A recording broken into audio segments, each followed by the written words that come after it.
Hello, dear students. Welcome back to the today's session. So, hope you people are enjoying a lot after completion of your second PUC successfully. Now, the challenge is to crack the CET and the NEET examinations. Hope you people got good result. Whatever may be the result, don't worry about that. Just look forward the future. Okay. ಏನೇ result ಬಂದಿದ್ರು ಕೂಡ pass ಆಗಿದ್ದರೆ ಅಷ್ಟೇ ಸಾಕು, ಮುಂದೆ ಭವಿಷ್ಯ ಬಹಳ ಚೆನ್ನಾಗಿದೆ. ಸೊ ಹಾಗಾಗಿ ಯಾವುದೇ ಪರ್ಸೆಂಟೇಜ್ ಆಗಿರ್ಲಿ, ಏನೇ ಕಡಿಮೆ ಆಗ್ಲಿ ಜಾಸ್ತಿ ಆಗ್ಲಿ, ಯಾವುದಕ್ಕೂ ಕೂಡ ತಲೆ ಕೆಡಿಸ್ಕೋಬೇಡಿ. ಬಿಕಾಸ್ ಪಾಸ್ಟ್ ಈಸ್ ಪಾಸ್ಟ್, ಮುಗಿದು ಹೋಗಿದೆ. ಈಗ ನಾವು ನೋಡ್ಬೇಕಾಗಿರುವುದು ಮುಂದಿನ ದಿನಗಳ ಬಗ್ಗೆ. ಸೊ ಹಾಗಾಗಿ ಇನ್ನು ಕೆಲವೇ ದಿನಗಳಲ್ಲಿ KCET ಕೂಡ ಬರ್ತಾ ಇದೆ. ನಿಮ್ಮ ಪರ್ಸೆಂಟೇಜ್ ಮ್ಯಾಟರ್ ಆಗೋದಿಲ್ಲ, ಅದ್ರ ಜೊತೆಗೆ KCET ಅನ್ನ ನಿಮ್ಮ ಅಲ್ಲಿ ಕಡಿಮೆ ಆಗಿರುವಷ್ಟು ಮಾರ್ಕ್ಸ್ ಅನ್ನ KCET ಅಲ್ಲಿ ನೀವು ಗೇನ್ ಮಾಡ್ಲೇಬೇಕು. ಅವಾಗ ನಿಮ್ಗೆ ಒಳ್ಳೆ ಕಾಲೇಜ್ಗಳು ಸಿಗುತ್ತೆ ಅಂತ ಹೇಳ್ತಾ, ಸೊ ಇವತ್ತಿನ ಒಂದು ವಿಡಿಯೋನ ಪ್ರಾರಂಭಿಸೋಣ. So the first question of this video. So yesterday as we said in the last video, we have discussed about the cell chapter, cell the unit of life, other ಬಗ್ಗೆ ನಾವು ಮಾತಾಡ್ತಾ ಇದ್ವಿ, राइट. सो आज के वीडियो में हम बात कर रहे हैं वही चैप्टर को लेकर हम will solve some questions. Okay, so we will be dealing with the cell chapter question papers. So let us start with the first question, that is which one of the following, okay, so which one of the following is not included under the endomembrane system. Okay, ऐसा कौन सा option है, इस वो option is not considered, वो consider नहीं होता किसमें, ಎಂಡೋಮೆಂಬ್ರೇನ್ ಸಿಸ್ಟಮ್ में. ಓಕೆ, ಸೊ ಯಾವ ಒಂದು ಎಂಡೋಮೆಂಬ್ರೇನ್ ಸಿಸ್ಟಮ್ ಅಂತ ನಾವೇನ್ ಹೇಳಿದೀವಿ, ಆ ಎಂಡೋಮೆಂಬ್ರೇನ್ ಸಿಸ್ಟಮ್ ನಲ್ಲಿ ಯಾವ ಒಂದು ಪರ್ಟಿಕ್ಯುಲರ್ ಆರ್ಗನಲ್ ಕವರ್ ಆಗೋದಿಲ್ಲ ಅನ್ನುವಂಥದ್ದನ್ನ ನಾವು ಇಲ್ಲಿ ಪ್ರಶ್ನೆಯನ್ನ ಕೇಳಿದರೆ. ಸೊ ಹಾಗಾದ್ರೆ ಅದನ್ನ ನೋಡೋದಾದ್ರೆ ನೀವು ಹೇಳಬಹುದು.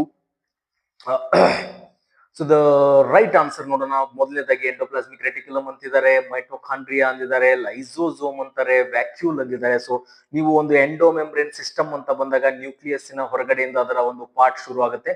ಸೊ ಅಂದ್ರೆ ಬಂದಿರುವಂತಹ ಏನ್ ಪ್ರಾಡಕ್ಟ್ಸ್ ಗಳಿದೆ, ಅಂದ್ರೆ ಪ್ರೋಟೀನ್ ಆಗಿರ್ಬೋದು, ಲಿಪಿಡ್ ಆಗಿರ್ಬೋದು, ಅದನ್ನ ಸಿಂಥಸೈಸ್ ಮಾಡೋದು, ಸಿಂಥಸಿಸ್ करने का होता है, और सिंथेसिस होने के बाद ट्रांसपोर्टेशन करना पड़ता, और after transportation also we are going to what you say the packaging also.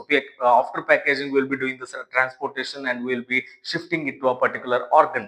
Okay, so ಈ ರೀತಿ ಏನು ಅಂತಂದ್ರೆ ನಾವು ಒಂದು ಪರ್ಟಿಕ್ಯುಲರ್ ಪ್ರಾಡಕ್ಟ್ ಅನ್ನ ಹೇಗೆ ನಾವು ಪ್ಯಾಕೇಜಿಂಗ್ ಇಂದ ಹಿಡಿದು ಟ್ರಾನ್ಸ್ಪೋರ್ಟ್ ಇಂದ ಹಿಡಿದು ಅದನ್ನ ಸಪ್ಲೈ ಮಾಡೋದ್ರವರೆಗೂ ಕೂಡ ಈ ಒಂದು ಪ್ರಾಸೆಸ್ ಇರುತ್ತೆ. ಅದರಲ್ಲಿ ಎಂಡೋಮೆಂಬ್ರೇನ್ ಸಿಸ್ಟಮ್ ಬಹಳ ಇಂಪಾರ್ಟೆಂಟ್ ರೋಲ್ ನ ಪ್ಲೇ ಮಾಡ್ತಾ ಇದೆ. It is playing a very important role. So ಹಾಗಾದ್ರೆ which one of the following is not a part of the endomembrane system ಅಂತ ಹೇಳಿದ್ದಾರೆ. ಸೊ ಹಾಗೆ ನೋಡುವುದಾದ್ರೆ mitochondria is not a part of endomembrane system. So endomembrane system consist of endoplasmic reticulum and it will be having a lysosome and it will be having the vacuoles. Okay, so mitochondria is not a part of this one. So ಹಾಗಾಗಿ mitochondria ಇದು ತಪ್ಪಾದ ಅಂದ್ರೆ ಸರಿಯಾದ ಉತ್ತರ ಆಗಿದೆ. Next moving to the next question. So which of the following sentence is correct. Okay, so ಇಲ್ಲಿ ಹೇಳಿದ್ದಾರೆ ಯಾವುದು ಸೆಂಟೆನ್ಸ್ ಕರೆಕ್ಟ್ ಆಗಿದೆ. ಇನ್ ಪ್ರೋಕೆ ಅಂತ ಹೇಳ್ಬೇಕು. In prokaryotes there are no membrane bound cell organelles ಅಂತ ಹೇಳಿದ್ದಾರೆ. ಸೊ ಅಂದ್ರೆ what you mean by this,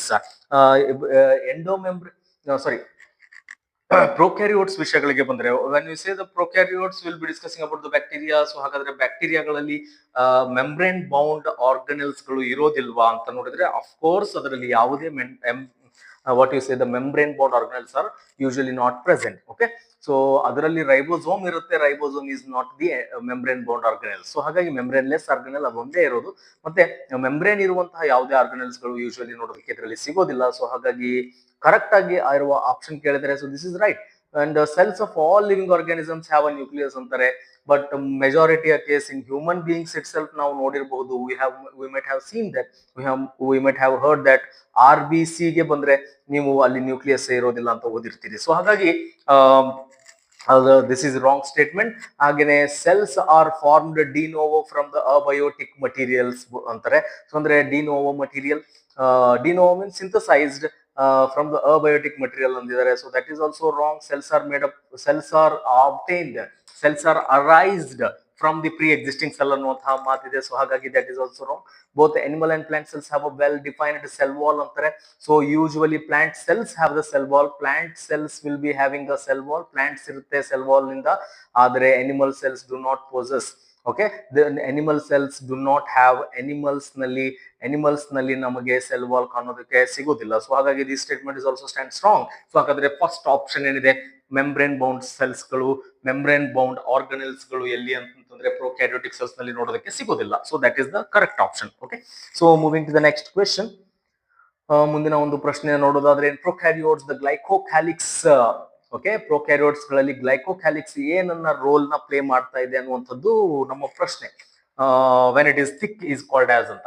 ಗ್ಲೈಕೋಕ್ಯಾಲಿಕ್ಸ್ ಅದರ ಒಂದು ಔಟರ್ ಕವರಿಂಗ್ ನಲ್ಲಿ ಇರುವಂತಹ ಒಂದು material. When it is thick, okay, thick it is called as. Okay, when it is thick it is called as ಅಂತ ಕೇಳಿದರೆ, ಸೊ ಹಾಗಾಗಿ ಅದನ್ನು ನಾವು ಕ್ಯಾಪ್ಸ್ಯೂಲ್ ಅಂತ ಕರಿಬಹುದು ಡೈರೆಕ್ಟ್ ಆಗಿ. ಸೆಲ್ ವಾಲ್ ಅನ್ನಕ್ ಬರಲ್ಲ, ಮಿಸೋಸೋಮ್ ಅನ್ನಕ್ ಬರಲ್ಲ. ಮಿಸೋಸೋಮ್ is totally different concept. Slime layer ಕೂಡ ಅಲ್ಲ, slime layer is not a thick. So cell wall ಕೂಡ ಅಲ್ಲ. ಸೊ ಹಾಗಾಗಿ ಕ್ಯಾಪ್ಸ್ಯೂಲ್ ಅಂತ ನೀವು ಅದನ್ನ ನೇರವಾಗಿ ಕರಿಬಹುದು. So moving to the next question. ಮುಂದಿನ ಒಂದು ಪ್ರಶ್ನೆಯನ್ನು ನೋಡೋದಾದ್ರೆ, which of the following statement is correct. So ಯಾವುದು ಕರೆಕ್ಟ್ ಆಗಿರುವ ಸ್ಟೇಟ್ಮೆಂಟ್ ಅಂತ ಹೇಳ್ಬೇಕಾಗಿದೆ. 2014 ನಲ್ಲಿ ಈ ಪ್ರಶ್ನೆ ಕೇಳಿದರೆ. ಸೊ 2014 ನಲ್ಲಿ ಈ ಪ್ರಶ್ನೆ ಇದೆ. ಹಾಗಾದ್ರೆ ನೋಡೋಣ ಯಾವುದು ಸರಿಯಾದ ಸ್ಟೇಟ್ಮೆಂಟ್ ಅಂತ. Okay, the core of the cilium or flagellum is the basal body. The core of a cilium or the flagellum is the basal body ಅಂತ ಹೇಳಿದ್ದಾರೆ. ಸೊ ಇಲ್ಲಿ ನಾವು ನೋಡ್ಬೇಕು, ಸೀಲಿಯಂ ಅಂತ ಹೇಳಿದರೆ ಸೊ ಅದರದ್ದು ಬೇಸಲ್ ಬಾಡಿ ಇರೋದಿಲ್ಲ. ಫ್ಲಾಜಿಲ್ಲಮ್ ಅಲ್ಲಿ you can say the basal body. It is not a core, it is totally a different part. ಇಟ್ ಇಸ್ ಅ basal part. That is why its basal body is not a core. Okay, elioplast store the starch, whereas aleuroplast store the protein ಅಂತಿದ್ದಾರೆ. So ಈ option ನೋಡುವುದಾದ್ರೆ, they are not storing the starch ಅನ್ನೋದು store ಮಾಡೋದಿಲ್ಲ. ಇಲ್ಲಿ ನೋಡ್ಬೋದು elaioplast ಅಂತ ಇದೆ. So this will be usually storing. Elaioplast ಏನ್ ಮಾಡುತ್ತೆ ಅಂತಂದ್ರೆ ಲಿಪಿಡ್ ಸ್ಟೋರ್ ಮಾಡುತ್ತೆ. ಓಕೆ, ಲಿಪಿಡ್ ಸ್ಟೋರ್ ಮಾಡೋದಕ್ಕೆ ಇರುವಂತದ್ದು. ಅಲಿರಿಯೋಪ್ಲಾಸ್ಟ್ ಅಫ್ಕೋರ್ಸ್ ಪ್ರೋಟೀನ್ ಹೇಳ್ಬೋದು. ಸೊ ಹಾಗಾಗಿ ಒಂದು ಪಾರ್ಟ್ ಇದು ತಪ್ಪಾಗಿದೆ, ಹಾಗಾಗಿ ಇದನ್ನ ನಾವು ಎಲಿಮಿನೇಟ್ ಮಾಡಬಹುದು. This is also wrong and this is also wrong. And moving to this one, membranous extension into the cytoplasm in cyanobacteria which contains pigments are called as a chromatophores. Yes, ನೀವು ನೋಡಬಹುದು chromatophores ಅಂದ್ರೆ ಅವು ಏನು ಅಂತಂದ್ರೆ extension of the outermost layer. Okay, membranous extension into the cytoplasm, they are called as usually chromatophores ಅಂತಾನೆ ಕರೀತಾರೆ. So ಹಾಗಾಗಿ chromatophores ಸರಿಯಾದ ಉತ್ತರ.